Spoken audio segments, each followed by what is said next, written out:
Andrzej Kuzmanowicz.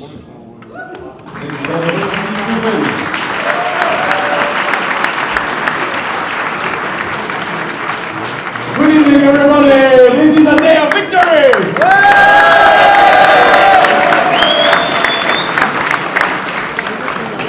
Bon, tout d'abord, merci à l'UPR, à son président, M. François Asselineau, pour cette invitation qui honore notre mémoire nationale. Je pense au CNR, nous sommes ici très différents, nous avons des orientations politiques tout à fait différentes, mais certaines choses nous réunissent, et sûrement le goût de la démocratie. Et ce soir, c'est une victoire de la démocratie.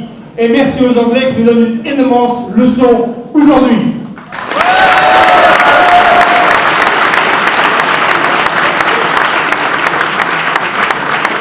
C'est la victoire du référendum, du peuple.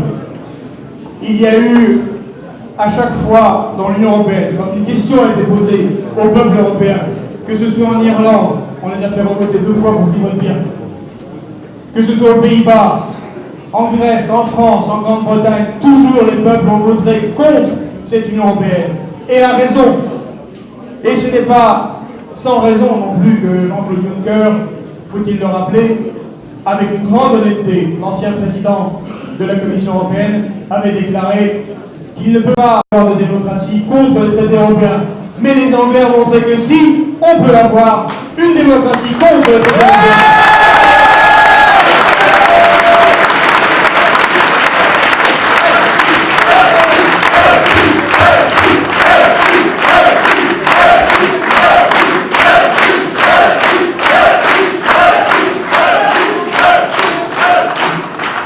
Alors, comme vous le savez, peut-être je viens des courants plutôt de gauche, et pour moi, la victoire du cœur, c'était en 2015, en Grèce, en juillet, quand tout un peuple, après 6 mois de menaces de la Banque Centrale Européenne, de l'Union Européenne, de la Commission Européenne, du FMI, malgré tout, sachant ce qui allait leur tomber dessus, ont voté OK.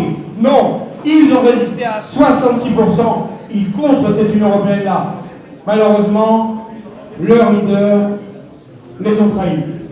Et on peut en rendre hommage à Boris Johnson d'avoir incarné son peuple, de l'avoir suivi, bien qu'il ait été lui-même il y a longtemps pro-européen.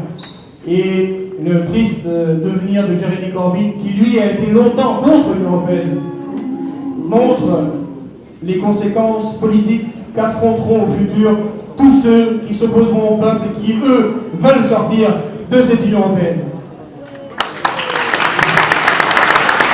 Alors nous sommes tous ici réunis pour une chose que nous avons en commun, c'est la défense de la souveraineté.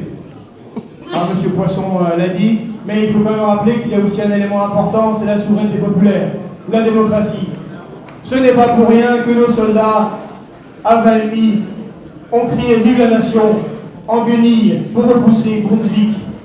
C'est ce que nous défendons quand nous nous opposons à cette Union européenne-là, qui n'est que l'Union européenne des oligarchies et des banques.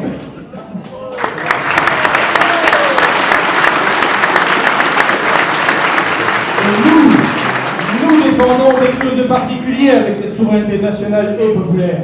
C'est la République sociale, cher Jaurès.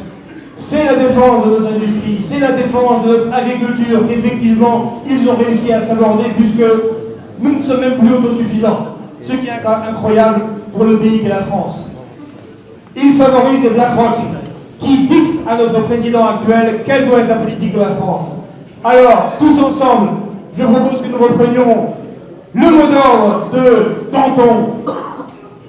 Quand nous faisons face aux ennemis de la patrie, il faut de l'audace, toujours de l'audace, encore de l'audace, et merci aux Anglais de nous montrer la route.